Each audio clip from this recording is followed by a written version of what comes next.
이제 앞서 한 차례 말씀드렸던 전자파 침묵의 봄. 이 책은 좀 읽는데 시간이 다른 책에 비해서 좀 더 걸렸습니다. 이제 좀 생소한 내용도 있고 해서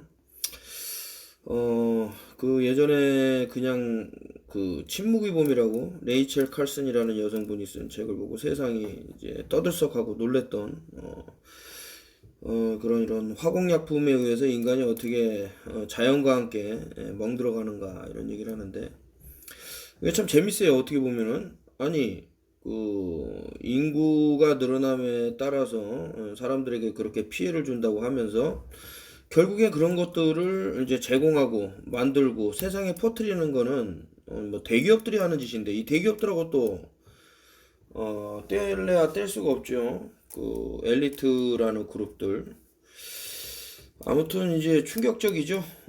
보이지 않는 살인자라고 말할 정도로 사실 제가 지금 이사를 갔는데 저희 동네 산에도 이런 지금 사진에서 보이는 책에서 보이는 이제 앞에 보면 이제 어마어마하게 큰 에펠탑을 떠올릴 정도의 크기의 그런 무선 송신탑들이 우후죽순으로 서 있었던 기억이 납니다. 상당히 충격적이고 무서운 일이죠.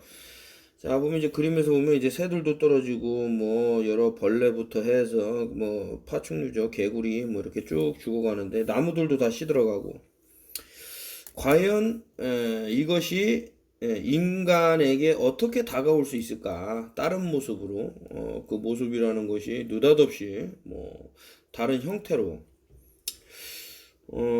예를 들어서 이제 감기 증상하고 비슷한 어떤 현상이 일어날 수도 있다.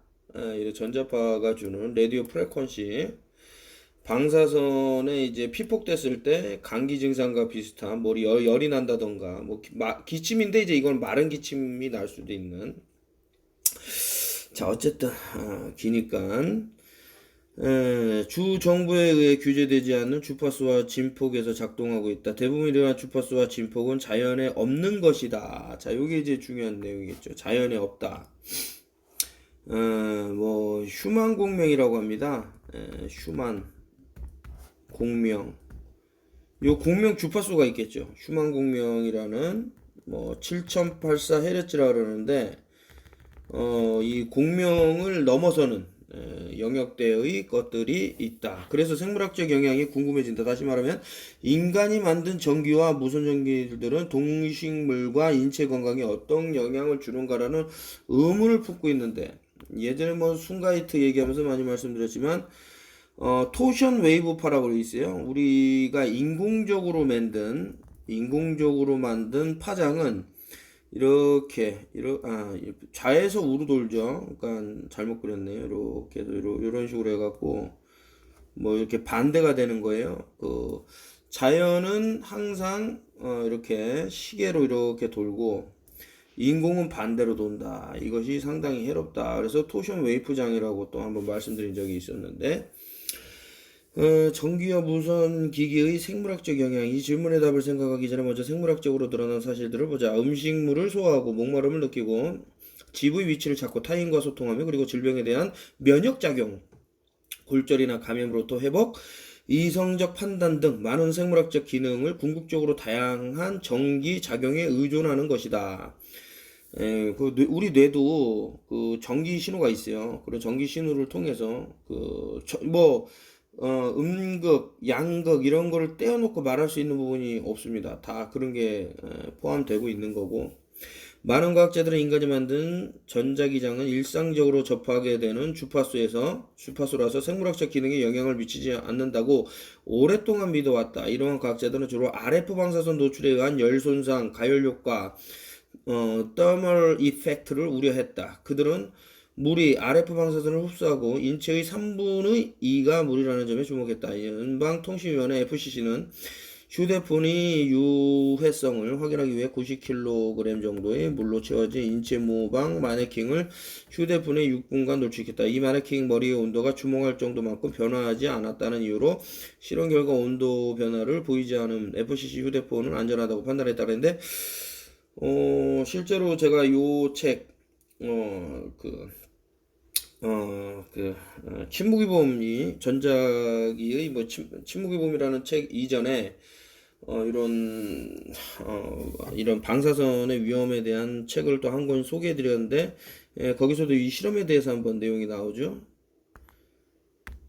자, 무선 주파수의 비가열 효과에서 RF 방사선 노출은 가열 효과만 문제가 아니었다. 지난 몇십 년 동안 일부 과학자들은 이 점을 궁금하게 생각해왔다. 1975년 신경 과학자인 앨런 프레이 박사는 공군 레이더에서 방출되는 매우 약한 마이크로파 방사선, 휴대폰에서 방출되는 방사선과 유사한 것으로 뇌를 보호하는 데 매우 중요한 역할을 하는 뇌혈관 보호막 BBB, Blood Brain Barrier, 요것이 요즘 조금 어떤 뇌혈관 보호막이라고 하는데 뉴스에도 한번 나왔는데, 뭐 이제 뭐 일명 뭐 PCR 테스트라고 하는데, 이 길이가 상당히 길어서 뇌 장벽까지 손상을 줄 수 있는, 코를 타고 들어가서 실제로 뭐 코피를 쏟는다던가 기타 뭐 그 뇌수액이 뭐 이렇게 나왔다라는 뉴스도 해서 또 사망하는 사건에 또 있었다. 또 특히 어린이가. 그래서 이게 상당히 민감한 부분에 어떤 영향을, 이렇게 충격을 가하는 것은 좀 현명한 생각이 아니다라는 생각이 들고, 뭐 심지어는 뭐 여러 가지 음모론이라고 하지만서도 뭐 미리 뭐 음성이다 양성이다 다 만들어 놓고 그 정확도가 많이 떨어진다라는 얘기를 상당히 많은 언론 매체에서도 했었고요. 뭐 여기서 말하는 언론 매체라는 건 메인 뉴스는 아니죠. 메인 뉴스는 거대 글로벌 엘리트들이 이제 소유했다고 봐도 큰 무방한 거기 때문에요. 그런 마이크로파 방사선이 개구리의 심장 박동 리듬을 변화시킬 수 있다는 것도 알아냈다. 마이크로파 진동이 심장 박동과 동기화되면 개구리 심장을 멈추게 할 수도 있었다라고 하는데, 옛날에 뭐 텔레파시를 이용해서 이제 뭐 개구리 심장을 멈췄네 어쩌네 이런 뭐 그런 것도 있었죠. 이런 것들이 좀 어떤 트릭은 아니었을까라는, 지금에 와서는 생각을 해보면. 그런데 여기서 이제 또 문제가 되는 게 뭐냐면은, 요 아무리 작은 양이라도 인체에 영향을 줄 수 있는 무언가가 있을 수 있다. 그 중에서도 이제 산화그래핀이라고 있습니다. 옥시데이션 그래핀이라는 건데, 이것은 일단 계속 말하고 나오는 이제 RF 방사선을 이제 끌어들이는 힘이 어마어마하다. 그래서 그 어떤 경로가 됐든 요즘 이제 산화 그래핀을, 이제 그래핀을 사용하는 용도가 많아졌죠. 뭐 여성 생리대라든가 생리대, 아니면 마스크, 우리가 마스크 쓰는데도 이제 그래핀을 도포해 놓고, 뭐 음식에도 뭐 나오는 경우도 있다. 뭐 하늘에서 음모론이라고 하지만 뿌려지는 뭐 이런 것들이 있기 때문에 우리 몸은 이미 어떻게 보면 이제 일종의 오염이 있는 것은 아닌가라, 그래서 최근에 뭐 매그네틱 펄스에 대해서는 뭐 오래전부터 좀 테스트를 해본 경험이 있는데, 여기서 나오는 물질들이 좀 그냥 넘어가기에는 상당히 미심쩍은 부분들이 있고 해서, 어쨌든 많은 사람들에게 이런 어떤 그 기존에 알려지지 않은 방식을 통해서 몸 안에 있는 이런 어떤 부유물이라고 그럴까요? 이런 것들을 내보는 것에도 신경을 쓰는 것이 어떤가라는, 그냥 제 생각을 말해보고요. 프레이 연구 발표가 되고 35년가량 지난 후에 바이오 이니셔티브 2012 보고서는 고압전선, 일반적인 전기 배선 오류, 가전제품 무선 전화기, 휴대폰 중계기 안테나, 스마트 유틸리티 미터, 와이파이, 베이비 모니터 등의 인체가 노출되었을 때 유전자, DNA, 기억력, 합승 능력, 행동, 주의력, 수면, 암, 알츠하이머, 기타 신경질환에 나타나는 이상현상과 관련한 약 1,800편에 달하는 과학 논문을 정리했다. 보고서에는 해결 방법도 제시되어 있다라고 돼 있네요. 여기서 말하는 이제 왜 DNA가 나오고 무슨 학습 능력이 이렇게 나오는가 이렇게 쭉 보면은, 이게 좀 전에도 말씀드렸지만은 우리 몸에 어떤 중금속이라든가 이런 것들이 많이 쌓였다 그러면은 이것을 방사선을 더 빨아들일 수 있는, 다시 말해서 우리 몸이 일정한, 아까 전에 뭐 마네킹을 갖고 뭐 실험을 했다고 하지만 전혀 인체하고는 어떻게 같다고 볼 수 없는 상황에서, 환경에서 그런 테스트를 한 것은 아닌가. 뉴욕 주립대학교 알바니 캠퍼스의 환경의학 교수이자 바이오 인터너티브 2012 보고서의 공동 편집자인 데이비드 카펜터 박사는 전 세계 수십억 명에 달하는 사람들이 건강에 영향을 미친다는 아주 증거가 있다 많은 증거가 있다라고 말한다. 그는 또 유해하다는 증거가 있는데 그대로 둔다는 것은 용납할 수 없다라고 주장한다라고. 휴대폰 RF 방사선에 의한 남성 정자, 이거 제가 좀 드릴 말씀이 의 손상에 관한 12편의 새로운 연구 논문에도 포함되어 있다. 바지 주머니나 허리벨트에 소지하고 다니는 휴대폰도 정자 DNA와 남성의 수택 능력에 손상을 준다. 제가 많이 말씀드리면 저는 이거 핸드폰을 주머니에 넣은 적이 없어요. 대신에 이제 항상 가방을 들고 다니는데 가방에다 넣어놓습니다. 그럼 뭐 가방에다 넣어놔도 전화를 받는데 문제가 없죠. 신호가 울리니까 받으면 되고. 가방에 넣는 것도 어떻게 보면은 좀 안전성에 있어서 좀 불안함이 없지 않아 있기에 뭐 목걸이를 한다던가 특정 뭐 그런 식으로 해서 이제 뭐 머리에다가는 그 은실사 뭐 그런 것들을 이용한 모자를 쓰고 여러 가지 이제 그 몸을 보호하기 위한 그런 행위를 하고 있죠. 무선 인터넷으로 작동하는 랩톱 컴퓨터도 정자의 DNA를 손상시킬 수 있다. 이게 보면 랩톱이라는 게 우리 허벅지라든가 이런 데 많이 올려놓고 쓰거든요.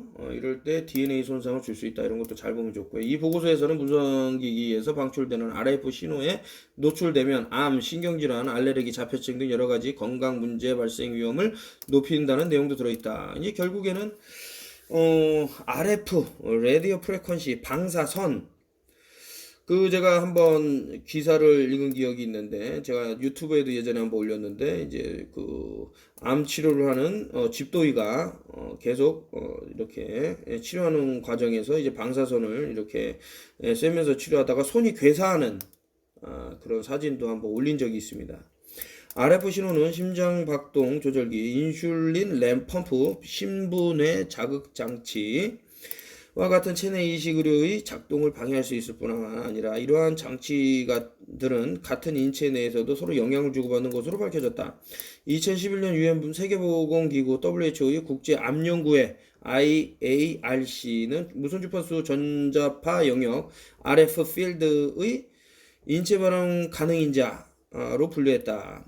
결국에는 그 유엔 세계보건기구에서 WHO에서도 그 WHO는 월드 헬스 오거니제이션이라고 하지만서도 지금 어떤 흘러가는 흐름을 보면은 상당히 좀 미심적인 부분이 많아요. 뭐 각국 대통령에게 어떤 뇌물을 먹인다던가 이런 걸로 구설수를 탄 적도 있고, 그리고 좀 해서는 안 되는 그런 어떤 뭐 그런 게 보여서 상당히 지탄을 받고 이런 것들. 그리고 지금 뭐 WHO의 뭐 수장이라는 사람도 보면은 상당히 미심적인 과거 행적들 이런 것들이 지금 도마에 올라서 사람들에게 상당한 좀 뭐라 그럴까요? 눈살을 찌푸리게 한달까? 뭐 그런 것들이 있죠. 그래서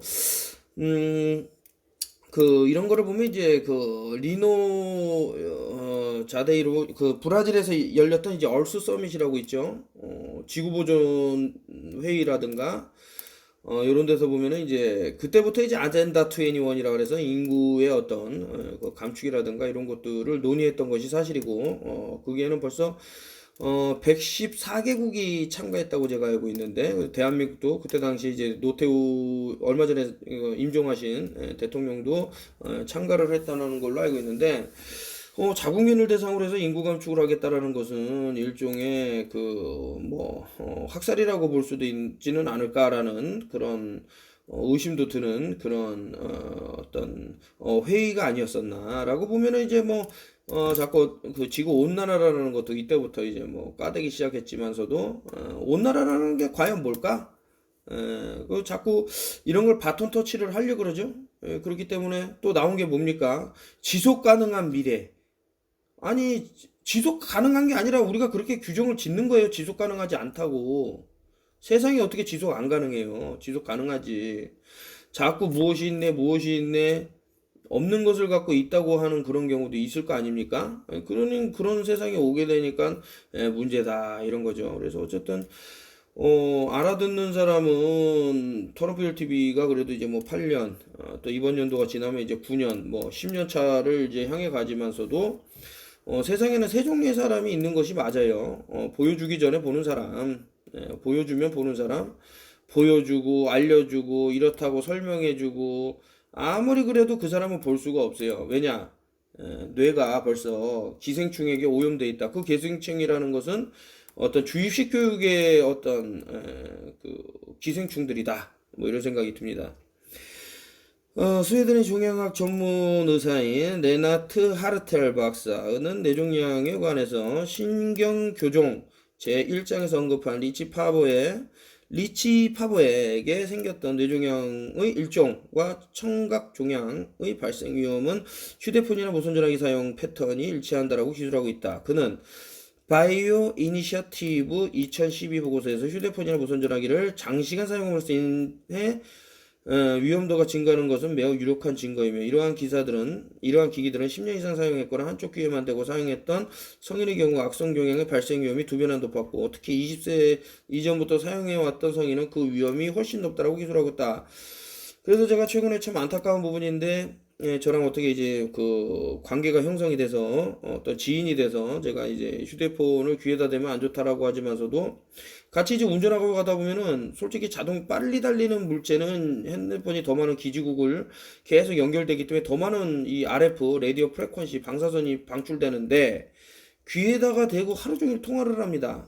좀 죄송하지만 한 번 말하고 두 번 말하고 10번 말하고 하면 서로 이제 싸우게 돼요. 그러니까 서로 미워하는 되는 관계가 돼서 내가 아무리 좋은 얘기를 해주면 뭐냐 이거죠. 좀 안타까운 게 미래가 보이더라. 휴대폰은 어느 영역에 해당할까? 전이성 및 비전이성, 주파수 스펙트럼 해서 이제 보면 위에 전력, 전화 주파수, 무선 주파수, 마이크로파, 적외선, 자외선, X선, 감마선에서 그 파장들 안에 들어가는 것들을 쭉 놨습니다. 이제 또는 벤조를 포함하지 않는다. 뭐 해서 지구와 태양이 차지하는 자연 영역, 우리의 심장, 뇌, 그리고 모든 장기들이 이 영역에서 작동한다. 그게 우리가 사용하는 60Hz 전기 배선망도 여기에 해당한다. 그래서 이제 요것을 이제 주파수 그리고 저주파수 사이클까지 해당되고요. 잠깐만요. 기타 고주파수, 마이크로 주파수, 테라헤르츠파, 일부 전자기 주파수, 미국의 손전망은 60Hz에서 작동하며 120Hz, 180Hz, 240Hz, 300Hz 등의 주파수에서 고주파를 발생시키기도 한다. 공항, 도서관, 정부, 건물, 쇼핑몰에서 금속 탐지기 100에서 3500Hz 사이에서 작동한다. 그래서 제가 어떤 분이 자꾸 그러더라고요. 뭐 지방에도 많이 돌아다니시는 분이 왜 그 하이패스를 쓰지 않느냐라고 하는데 그 하이패스도 결국에는 어떤 파장을 통해서 이렇게 연결되는 무언가가 있을 거예요. 저는 그것이 뭐 라디오 프레퀀시 RF인지는 모르겠지만서도 그쪽으로 통과하지 않음에도 불구하고 항상 어떤 제 몸을 보호하기 위한 아까 전에 말씀드린 뭐 은실사라든가 모자를 쓴다든가 자켓을 입는다든가 뭐 그런 식으로 해서 뭐 목걸이 같은 경우도 이제 뭐 순가이트 저 턴오프 TV 홈페이지 오면은 그냥 떨이로 내놨으니까 뭐 가져가시면 될 것 같습니다. 신분의 자극기 파킨슨 병 환자를 위한 체내 이식 의료기는 130에서 185Hz 사이에서 작동한다. 비행기의 전력 시스템은 400Hz에서 작동한다. TV 방송은 54Hz, 메가헤르츠 이상의 초단파를 사용하여 극초단파 채널을 최대한 800을 사용한다.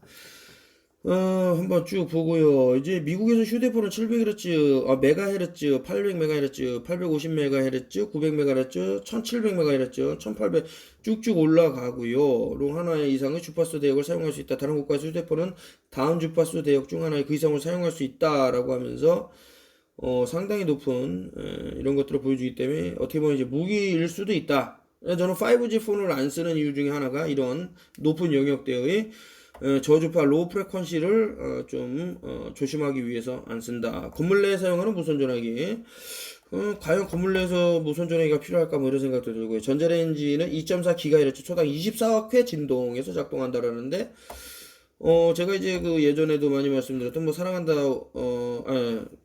평평지구 말고 사라진 우체부 판초에서도 이제 세상이 전자레인지 안에 들어간 듯한 그런 내용이 실려져 있는데요.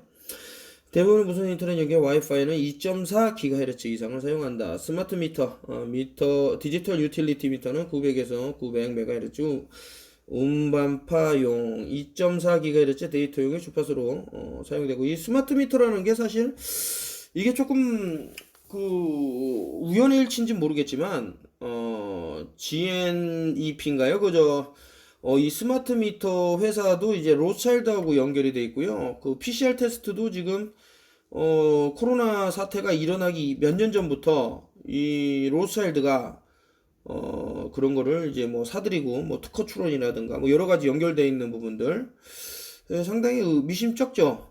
어떤 글로벌 엘리트들이 벌였던 상황들. 그래서 뭐 이벤트 201 이것만 보더라도 뭐 우한에서 그런 일이 있었네 저었네 막 얘기 나오기 전부터 이런 뭐 어떤 엑서사이즈 이런 것들을, 마치 이런 것들을 보면 이제 9.12 테러 당시에 그 미리 그 공군에서 테러를 예감하고 이렇게 그 행동하는 것들, 이런 거랑 연결되는 것은 아닌가. 공항의 새로운 바디 스캐너는 300GHz 이상의 주파수에 작동한다. 이게 공항을 제 그 턴오피얼 TV에서는 이제 상당히 오랜 시간 제 유튜브를 보고, 지금 현재는 SNT라는 그런 코인 회사에서 이제 직원으로 근무하시는 분이 계시죠. 그냥 그분이 하하 이렇게 웃으셔서 그냥 하하 형님 제가 부르는데, 저보다는 나이가 많으신데, 이분이 공항을 가실 때 순지토 파우더를 이제 그 가슴 있는 데다가 넣고 상당히 이제 방어하는 상태로 갔죠. 이게 300GHz라 그러면은 지금 상당히 높은 영역대가 아닌가, 뭐 이런 생각이 들고, 유사한 주파수를 사용하는 기기는 각각 멀리 떨어지는 주파수를 가진 기기보다 더욱 심하게 서로의 작동을 방해할 수 있다. 다시 말하면 주파수의 밀접하게 연결되어 있는 진폭, 지속, 시간, 그리고 변조가 문제다. 무선 통신과 주파수. 유선 전화기를 이용하는 통신은 음성의 신호를 변환되는 낮은 주파수로 전선을 따라 송신된다. 이게 제가 그래서 아날로그하고 디지털하고 이제 그 사라진 우체부 판초에서 이제 메인이 됐던 내용이죠. 이때 방출되는 방사선은 전화선이나 수화기를 크게 벗어나지 않는다.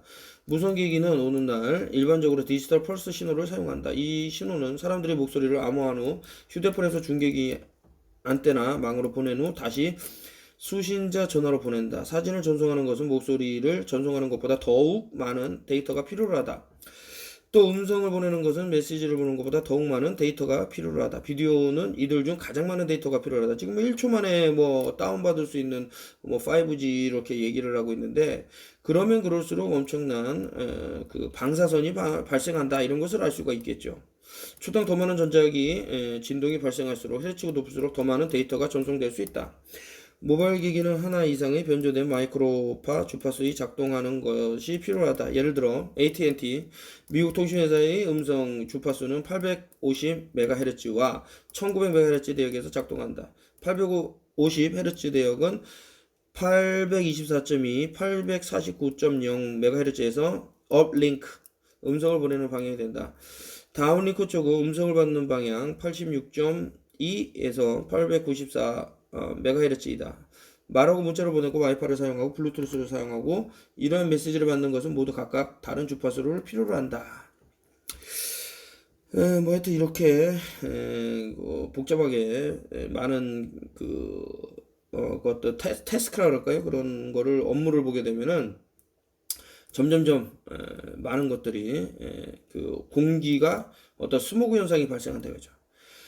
예를 들어 휴대폰이나 아이패드에도 도달하기 위해서는 주파수 영역은 공기, 나무, 건물, 자동차, 인체를 통과하는 전자파 방사선을 방출한다. 아까 전에도 말씀드렸지만 이런 것들을 우리 몸을 통과를 하기 때문에 토션 웨이브 파장이 중요한데 그것이 오른쪽으로 돌아야 된다 이거죠.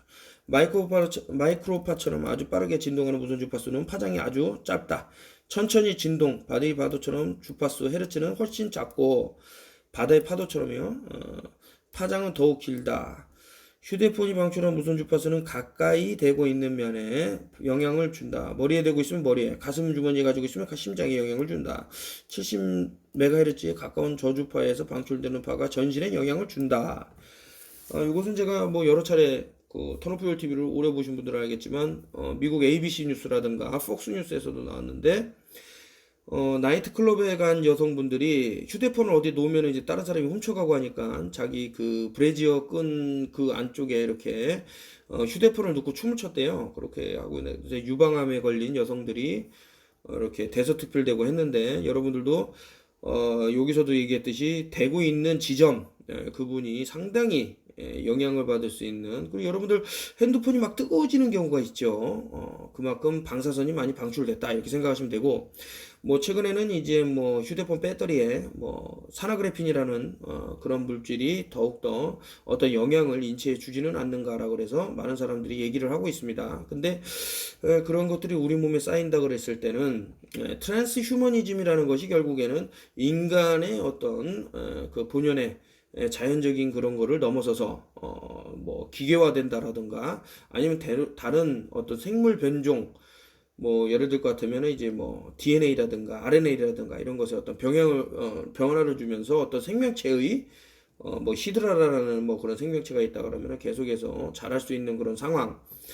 뭐 참 의심이 가는 부분들이 너무나도 많지만서도 우리가 다 알 수 없기 때문에 그래서 이제 뭐 의사의 어떤 전문가의 얘기를 듣곤 합니다만은 그 사람들이 꼭 진실을 말하라는 법은 없기 때문에 우리도 서로 한번 공부를 해보는 것은 어떤가 라는 생각을 하고 있습니다. 아날로그와 디지털 신호. 아날로그 신호는 자연에 존재하지만 디지털 신호는 자연에 존재하지 않는다. 아날로그 신호는 천천히 연속적으로 변하는 진폭을 가진 파형으로 작동한다. 아날로그 신호는 부드러운 주파수 스펙트럼을 특징이다. 라고 했는데 이 책의 조금 단점이라고 그럴 거면 단점이라고 하자면 앞에서 했던 얘기를 다시 또 이제 번복하는 그런 장면들이 쭉 보입니다. EMR이 안테나에 들어가는 수신기에 이어지는 얘기가 아니고요. 컴퓨터 정황으로 요 바로 이어지는 아니고 여기 보시면은 모든 전도성 물체 즉 어떤 금속 조각들은 안테나 역할을 할 수 있다. 이빨을 치료한 이라 그래야 되는데 좀 표현이 이빨을 치료한 금속 충전물 안테나처럼 작동할 수 있다. 이빨 충전물의 전기화학적 부식은 변조된 무선 신호를 다시 복원시키고 수신기 같은 역할을 하고 있다. 그래서 이 얘기도 제가 아말감 얘기를 많이 드렸지만은 이제 아말감이 이제 뭐 수은이라든 그 뭐죠 저 화학 물질 이런 그게 수은을 사용한 아말감도 있다 그랬나요? 그래서 핸드폰을 받게 되면 이것을 녹여서 아주 미미하게 그것이 아주 몸을 좀 해칠 수 있는 부분들. 그래서 이것을 뺀다고 해서 무작정 아무데나 가면 안 되고 좀 전문 치과에 가서 이제 제거를 하는 것이 좀 안전하지는 않는가. 스마트 미터 전송과 디지털 유틸리티 미터. 스마트 미터는 전기가스물 사용을 추적, 측정 및 송신을 한다. 아무튼 이것이 그 스마트 미터를 이제 많이 이제 설치한 나라가 이제 뭐 미국이라고 할 수 있는데 거기서 어떤 산불이 많이 일어났는데 어떤 스모그가 있겠죠. 뭐 위에서 듀라 그러죠. 다이렉 에너지 웨폰이라는 것이 있다라는 어떤 흉흉한 소문이 들리는데 그것을 내려 쬐을 때 이런 RF 라디오 프레퀀시로 가득 찬 스모그 상태에서는 불이 더욱더 잘 붙고 그리고 이제 뭐 하늘에서 이제 알루미늄을 뿌렸다 그러면 이게 땅에 축적이 되는데 이 땅에 축적된 알루미늄을 이제 나무들이 흡수를 하겠죠. 나무들이 또 안에는 알루미늄으로 차 있다. 그러면 불 끄기가 너무나도 힘들어진다. 알루미늄은 이제 불이 붙으면은 그 특히 이런 나무하고 이제 뭐 그 불은 떼어놓을 수 없는 그런 관계인데 상당히 어렵지 않나 뭐 이런 생각도 들고요. 이게 보시면 이제 대부분의 미터기는 마이크로파 범위에서 신호를 전송한다라고 되어 있고 미터는 전송 뭐 좀 전에 말씀드린 미국과 세계 여러 나라에서 유틸리티 회사들이 스마트 미터의 추적 가능이 소비자로 하여금 에너지를 절약할 수 있다는 이유로 가정과 기업체의 아날로그 계량기를 교체하는데 정부 보조금을 사용하고 있다. 스마트 미터는 전기회사들이 고객들이 시간대별 사용에 맞춰 요금을 부과할 수 있도록 한다. 여기서 추가하는 목표로 각 가정은 하여금 업무 시간 동안 에너지를 덜 사용하여 전력 소비 최고치와 최저치를 원활하게 처리하고 송전망 효율을 높이는 것이다. 모든 가정은 글쎄요.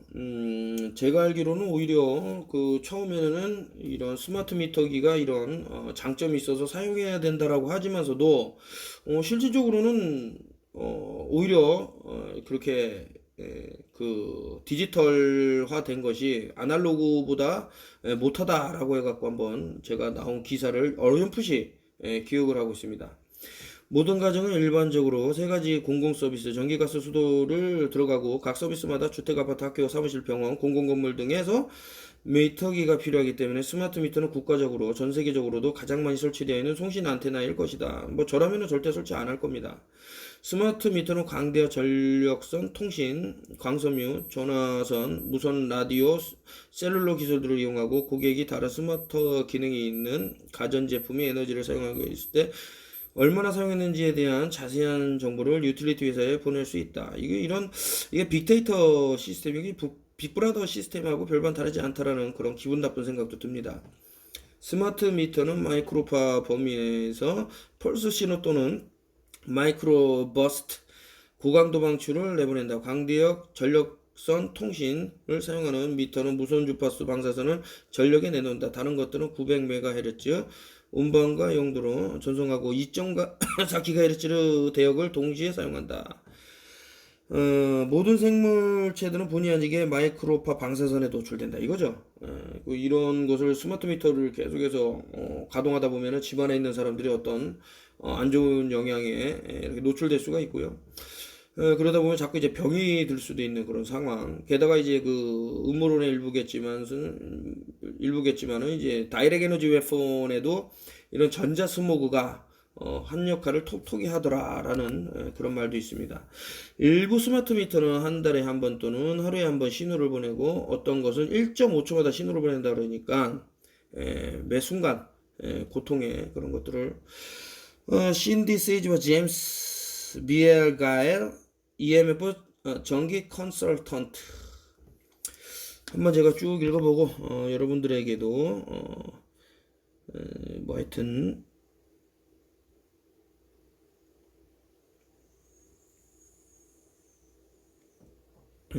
하여튼 뭐 고강도 무선 주파수 방출하기 때문에 위험하다는 뜻이겠죠. 광대역 전력 통신. 그냥 아래부터 키 190cm, 몸무게 90kg의 인체 모방이 마네킹을 머리에 물을 채우고 휴대폰을 6분간 사용하는 실험을 했을 때 마네킹 온도가 1도씨 이상 상승하지 않자 FCC는 앞에서 나왔잖아요. 똑같은 얘기를 반복을 하더라. 휴대폰을 20여 분 사용 후 DNA 이중나사 구조가 여러 조각으로 나누어졌다. 만약 신체가 가진 DNA 복원 시스템이 이러한 손상을 회복시키지 못한다면 암과 선척결 결손, 신생아 경우 초래할 수밖에 없는 것이다. 근데 이것서 위에서 이제 뭐 마네킹 실험을 계속 얘기하고 있지만 이것도 하나의 속임수라고 볼 수 있고요. 혈액하고 물하고는 어떤 다른 성분이 또 있을 수 있고요. 또 철이라는 것이 있기 때문에 혈액에는요. 그렇다면 이 방사선에 더 어떤 취약할 수 있는 부분이 없지 않아 있는데도 불구하고 그냥 물만 넣어놓고, 그냥 H2O잖아요. 그렇게 해놓고, 동일시에 실험을 했다라는 것은 우리 또 피부가 갖고 있는 그런 것들 전혀 다르겠죠. 특히 어린 시절부터 휴대폰을 사용하거나 매일 30분 이상 사용하는 경우는 암 발생률이 증가한다. 10년 이상 휴대폰을 사용하는 경우는 뇌종양 발생 위험 역시 훨씬 높다. 이런 부분에 있어서 참 가까이 있는 분들이 그 휴대폰에 너무 귀를 밀착하는 생활을 하고 있어서 참 안 됐다라는 생각을 하면서 여러 차례, 심지어는 이거 전화를 사용할 때도 얘기하고 있는데 절대 귀에서 안 떼놓더라. 그분들은 좀 죄송한 얘기지만은 뇌종양에 어떤 얼마 안 가서 좀 그런 뭐 보고를 해올 것 같습니다. 제 생각에. 휴대폰을 2시간 사용 후에는 뇌혈관 보호막, BBB, 브레인 베리어, 이거 제가 계속 말씀드리는데 그 PCR 테스트가 자꾸 떠오르고요. 파괴되어 음식이나 공기 또는 물에 들어있는 신경도소가 뇌와 신경에 영향을 미쳐 결국 뇌세포를 죽게 만든다라고 했는데, 그래서 이제 뭐 또 어떤 특정한 행동을 했을 때는 그 산화그래핀이라는 것이 또 그쪽을 또 통과할 수 있다라는 뭐 이런 것들 제가 또 책에서 봤습니다. 10대 또는 그보다 더 어린 나이부터 휴대폰을 사용한 사람들, 디지털 휴대폰 사용 세대는 뇌종양 발병 위험률이 420%나 증가한다. 태아 상태에서 휴대폰 노출된 아이들은 취약 연령에 이를 즈음 정서적 과잉 행동 문제가 발생할 수 있다. 전기장에 노출되면 전이로 조절되는 칼슘 채널을 자극한다. 이는 세포 내의 칼슘 함량을 높이게 되고 이는 다시 과산화질산을 포함한 일련의 화합물이 생성하도록 한다. 과산화 질산은 신경퇴행성, 심혈관 질환, 편두통, 알레르기 등을 포함하는 모든 염증 질환의 근본적 원인에 해당한다 라고 했는데 그래서 이제 뭐 철분제를 먹는 분들 뭐가 모자르네 뭐가 모자르네 하는데 사실은 이제 그런 것들이 모자라서 몸이 건강할 수도 있는 그런 부분이 없지 않아 있기 때문에 그래서 일부러 이제 칼슘도 뭐 고의로 많이 먹는다면 또 아예 없어도 안 되겠지만서도 이걸 적절하게 좀 하시면 어떤가라는 생각이 들고요. 앤드류 골드워시 런던 임페리얼 대학 생명학 교수, 디지털 통신에 의한 신체적 피해는 단지 가열 효과만으로 발생하는 것일까? 자, 여러분들, 뭐, 전자레인지에 음식을 데펴면은 왜 위험하다라고 하는가라고 보면, 그래서 이게 음식을 먹었는데 안에서도 그 전자레인지 안에서 벌어지는 그런 상태처럼 계속해서 진동이 멈추질 않는다 그러면은 어떤 뭐 내부에 있는 그 신체들, 그 장기들 이런 데도 영향을 줄 수 있지 않을까? 뭐 비과학적인 저도 이렇게 상식적으로 생각할 수 있는 부분들이 있더라. 아니면 전파 신호가 살아있는 조직에 미치는 전기적 효과 때문에 피해가 나타나는 것일까? 인간의 몸은 안테나 역할을 할 수 있어. 전자기기나 무선기에서 방출되는 RF 신호는 인체의 전류를 흐리게 할 수 있다. 이러한 전류의 흐름이 각각의 세포를 둘러싸고 있는 섬세한 세포막을 불안정하게 하여 생물학적으로 유해한 방해를 한다. 그 결과 세포들의 정상적인 작동과 세포 간의 정상적인 소통이 일어날 수 없게 된다. 세포막은 단지 분자 2개 정도 두께를 가진다. 분자는 액정 상태로 되어 있으며 서로를 밀어내는 음전하를 띠고 있다. 음전하 분자 사이에는 이가 양이온, 대부분 칼슘 성분이 위치하여 서로를 끌어당기게 함으로써 세포막은 안정화된다. 양이온은 벽에 있는 벽돌을 끌어당기는 고정시키는 모르타르 역할을 한다. 생체 조직에 가열 효과를 내기에는 너무나도 약한 RF 전자기파가 뇌 세포막으로부터 칼슘이온 양전하를 띠는 을 제거할 수 있는 것을 보여주는 연구 결과 1975년에 발표되었다. 실제로 약한 전기장은 강한 것보다 훨씬 더 큰 영향을 줄 수 있다. 약한 RF 영역에서 장기간 노출되는 경우 세포들이 불안정한 상태에서 오랜 기간 동안 놓여 있는 상태는 비교적으로 강한 전기장 영역에 단기간 노출되는 것보다도 잠재적으로 더욱 많은 손상을 일으킨다. 이거 제가 이런 식으로 생각을 하시면 되죠. 그 아주 추운 겨울날 어떤 뭐 근무하는 사람이 있다. 뭐 예를 들어서 이제 백화점에서 근무하는데 여성분이 너무 추우니까 앞에서 수신호를 이렇게 뭐 들어오는 손님들한테 이제 인사를 그 배꼽에다 양손을 얹고 이제 인사를 하면서 아래다가는 춥기 때문에 이제 전기 히터를 틀었단 말이죠. 근데 이 약하게 틀었어. 근데 이게 시간이 계속 지나도 같은 자세로 이게 노출되다 보니까 제가 그런 분을 봤어요. 그 전기 그 히터가 그렇게 세지도 않았는데도 불구하고 피부가 타버리는 아주 뭐 익어버리는 이게 상당히 피해를 줄 수 있다 이거죠. 그 차라리 뜨거우면 아이고 뜨거워하고 끌 수 있는 그런 상황이었지만 이게 뜨거운 건지 아닌 건지 따뜻한 건지 이런 분간이 안 가기 때문에 이게 오히려 또 위험할 수 있는 부분이 있는 것은 아닌가. 칼슘 이온은 음전하를 띠는 세포막에 붙어서 안정시키는 역할을 하기 때문에 칼슘 이온 손실은 중요한 문제다. 인간의 칼슘 이온의 손실만으로도 세포막은 불안정하게 되고 좀 더 진행되면 누출이 일어나게 되면 이는 심각한 물질 대사 장애로 이뤄질 수 있다. 예를 들어 세포막의 누출은 인체의 신경세포에 영향을 준다. 신경세포는 시냅시스가 연결되는 부분에서 신경전달 화학물질로 세포 간의 정보를 전달한다. 보통 신경 전달 물질의 방출은 세포로 들어가는 칼슘이 이온이 짧은 파동에서 의해 촉발된다. 만약 전자기파로 노출되는 세포막의 누출 현상이 일어난다면 이는 세포의 칼슘 농도가 이미 높아졌다는 의미다. 칼슘 농도가 높아지면 세포들은 매우 민감한 상태에 놓이게 된다. 세포는 더욱 많은 신경절단 물질을 방출하려고 하기 때문에 뇌 전체는 과잉 활동의 상태가 될 수 있다.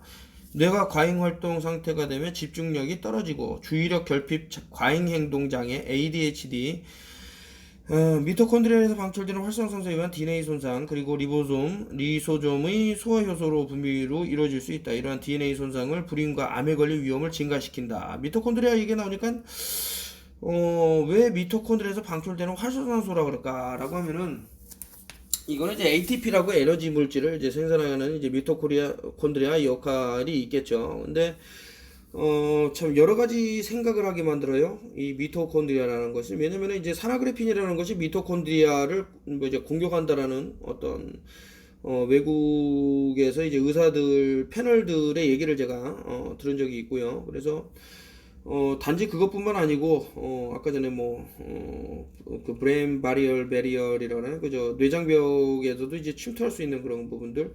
근데 일단 미토콘드리아가 이제 사멸하게 되면 이제 에너지를 쓸 수가 없겠죠. 어떻게 보면 엔진이라고 봐도 되는데.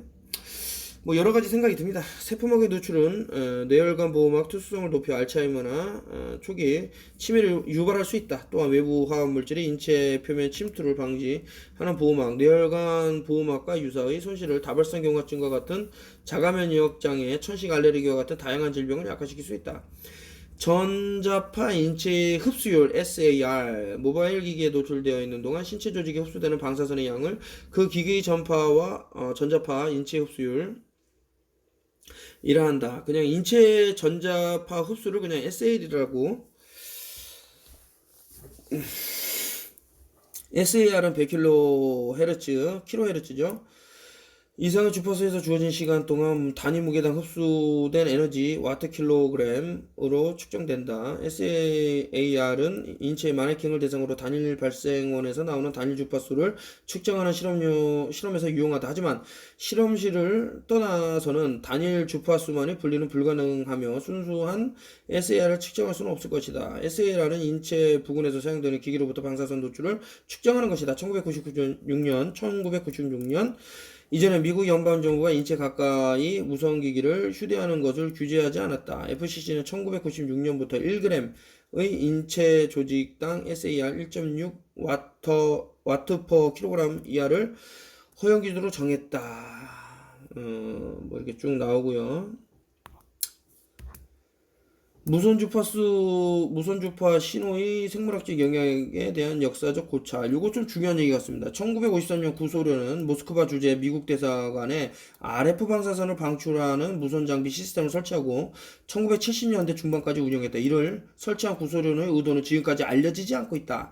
당시 미국 대사관에서 일하던 대사를 비롯한 많은 직원들이 RF 방사선에 노출되어 백혈병과 기타 관련 질병에 걸렸다. 여기서도 보면 이제 어떤 혈구 이런 쪽으로 문제가 발생하는 게 있는데 지금 우리가 좀 잘 봐야 되는 부분이 아닌가 이런 생각이 드는 거죠. 이때 있었던 낮은 수준의 방사선은 오늘날의 증기기가 안테나가 가까이 하는 사람들이 겪는 노출 수준과도 놀라울 정도로 매우 유사하다. 저는 여기서 이제 뭔가를 느꼈죠. 왜냐?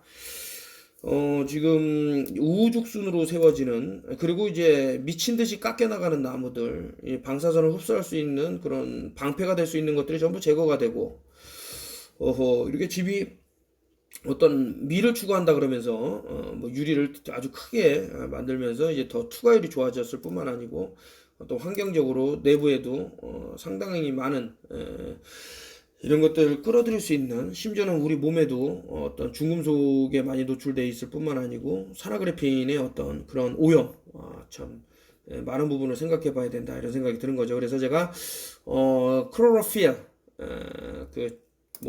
엽록소 A가 좋은 것은 아닌가라고 한번 생각을 해봤고요. 구소련에 의한 연구진들은 처음으로 당시 극초단파병으로 불렸던 중후군을 확인했다. 지금은 이 증후군을 전기 과민증이라 부른다. 구소련은 RF 방사선에 노출되는 것을 종양 혈액 변화색, 생식 및 심혈관 이상, 우울증 그리고 기타 여러 가지 문제를 일으킨다는 것을 알게 되었다. 미국 상원 역시 구소련의 무선 장비에서 방출된 낮은 수준의 방사선이 대사관 직원들에게 미친 영향에 관해 조사했다.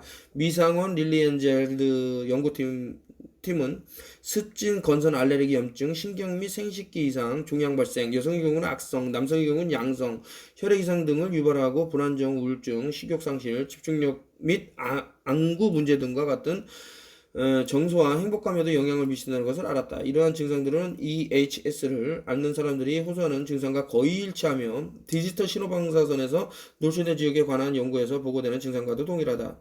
EHS는 수면방해 발진, 안면홍조, 심장부정맥, 근육경련, 기억상실, 축농증, 시력저하, 발작, 마비, 이명, 혈당치 상승, 뇌졸중, 코피, 소화장애 등과 같은 증상도 보인다. EHS와 진드기가 옮기는 세균으로 감염되는 라임병의 관계를 연구한 보고도 있다. 이게 근데 이제 뭐 라인병을 일으키는 진드기를 또 뭐 개발하고 개발했다기엔 좀 뭐하지만 연구하고 이런 것을 또 퍼뜨렸다고 이제 뭐 자랑하는 그 오퍼레이션 드라킥이라는 어떤 미 밀리터리의 그런 엑서사이즈도 있었고요. 뭐 그래서 이제 아니라고 말하기 뭐하지만서도 뭐 팝 아이 이런 엑서사이즈라든가 아니면은 뭐 여러 있죠. 뭐 하여튼 여러분들이 오퍼레이션 드라킥이라는 것을 이제 살아간다 평평한 지구에서도 좀 주의 깊게 썼던 내용 중에 하나가 아닌가라는 생각이 들고요. 미국 캘리포니아주 보건국 조사에 따르면 캘리포니아 주변에는 3%가 자신들의 EHS 또는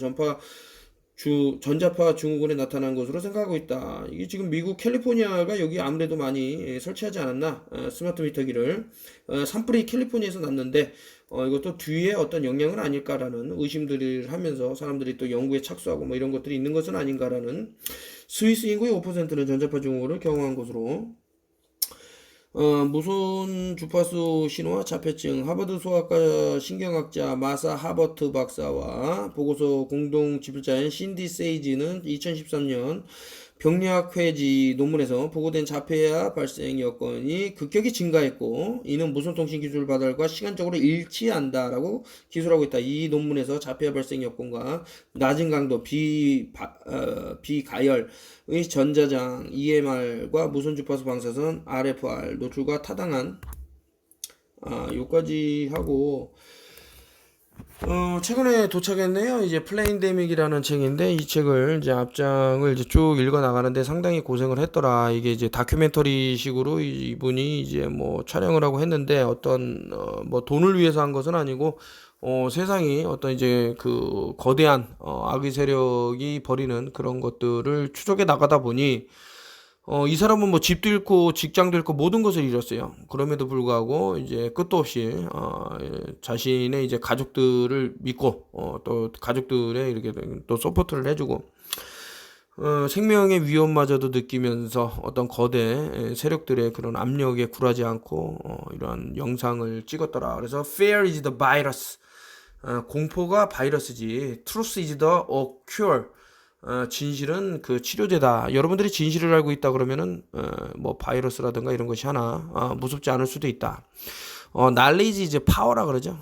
지식이 결국엔 힘이 되는 그런 뭐 과거부터 그랬지만 시대인데 역정보를 그래서 이제 지식이 힘이 되다 보니까 이제 역정보를 이제 푸는 사람들이 있고요. 그런 역정보 행동대장들이 이제 보입니다. 저는 다 알죠. 이 사람들이 사람들을 상당히 혼란에 빠뜨리고 위험에 처하게 하는구나 하지만서도 그런 말에 속아 넘어가는 사람들이 많이 보이더라. 그래서 턴오브 TV가 이제 추구하고 있는 것은 사람들이 뭐 대한민국이 지금 그 어떤 나라들보다도 상당히 지금 뭐 위험에 처한 그래서 제가 그 헐리우드 영화를 보면 이제 서미널 메시지를 많이 넣는다고 말씀드렸지만서도 대한민국을 이제 어떤 타겟팅 한 것처럼 보이는 그런 것들이 많이 그 보였는데 그 중에 하나가 이제 제가 잊을 수 없는 영화 중에 하나죠. 더 도메스틱이라는 영화에서 보면 이제 마지막에 사우스 코리아 해갖고 그 용이 그려진 점퍼를 입고 주인공이 근데 그 점퍼가 이제 왔다 갔다 움직여요. 뭐 어떤 그 특정 삼각형 상징을 하고 있는 애들이 입고 있다가 다시 또 주인공 여자한테로 넘어가면서 그 어떤 또 산화그래핀이라는 것에 대한 뭐 그런 것도 보이고 아무튼 요 책에 대해서 이제 올리게 되면은 이 사람 못지않게 저도 위험해질 수 있는 그 유튜브가 그냥 아예 뭐 그동안 그렇게 왔지만 다 사라지고 뭐 이렇게 되기 때문에 이 사람이 어떤 노고가 있었나 여러분들 기회가 되면 한번 사셔서 한번 이제 뭐 사전을 놓고 읽으셔도 좋겠다 이런 생각도 들고요.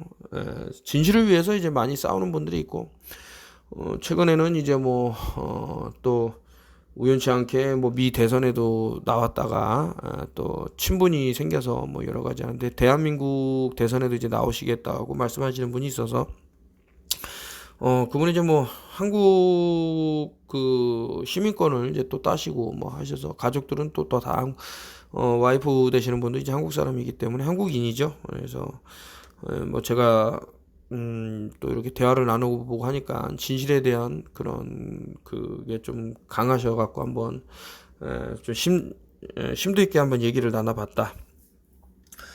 결론을 말씀드리면은 이제 그 외부에서 발생하는 어떤 그런 환경이 내 몸에서 일어나는 어떤 환경과 마주쳤을 때 사람들의 눈을 돌릴 수 있고 그리고 그 피해에 대한 어떤 그 비난을, 그러니까 예를 들면 이제 뭐 박쥐가 우리를 이렇게 괴롭히네, 낙타가 우리를 괴롭히네, 뭐 모기는 우리를 괴롭히는 게 맞습니다. 근데 확인되지 않은 어떤 부분도 분명히 있을지언데, 뭐 예를 들어서 지카 바이러스라 그러면서 이제 모기에게 뭐 삿대질을 했지만서도 실질적으로 뭐 지카 바이러스라고 하는 그 여성분들의 소변 샘플을 검색했더니 뭐 글리포세이트가 상당히 많이 치솟아 있더라. 이것과 이제 뭐 소두증과 연결이 되는 부분이 없지 않아 있을지언데, 뭐 무조건 모기라고 해버리고 모든 이제 비난을 다 돌려버리면 되는 거죠. 그래서 상당히 우리가 또 알아볼 필요도 있는 것이다, 이렇게 생각하면서 오늘은 여기까지 침묵의 봄, 전자파 침묵의 봄이라는 책을 여러분에게 또 한 권, 뭐 보시면 알겠지만 뒤에도 이제 사진을 찍어놨는데 캡처를 안 해놨어요. 이게 뭐 분리되어 있는데 이제 그것까지 읽어드리면 시간이 더 길어지겠죠. 아무튼 여러 자료가 나오고 있고, 또 누구는 진실을 말하고 누구는 이제 거짓을 말할 거고, 시간이 가면서 계속 진실은 하나하나 밝혀질 텐데, 그만큼 우리가 힘을 내서 싸워서 이겨낼 수 있을까, 이런 것은 참 잘 한번 판단을 해봐야 될 부분이다, 뭐 이런 생각도 들고, 하여튼 요까지 하고 마치겠습니다. 핸드폰은 진짜 무기예요, 무기. 제가 5G 폰을 쓰지 않는 이유 중에 하나고, 이것이 내 몸을 망칠 수 있다 그러면은 굳이 그럴 필요가 있을까라고 생각하는데, 또 얼싱이라는 걸 해주면서 내 몸 안에 있는 POP, Persistent Organic Pollutant라는 그런 오염물질을 내보낼 수 있는 그런 상황도 아님에도 불구하고 계속 이렇게 행동을 하게 된다 그러면 몸은 망가질 것이다. 자, 이런 생각이 드는 거죠. 예, 좋은 밤 되십시오.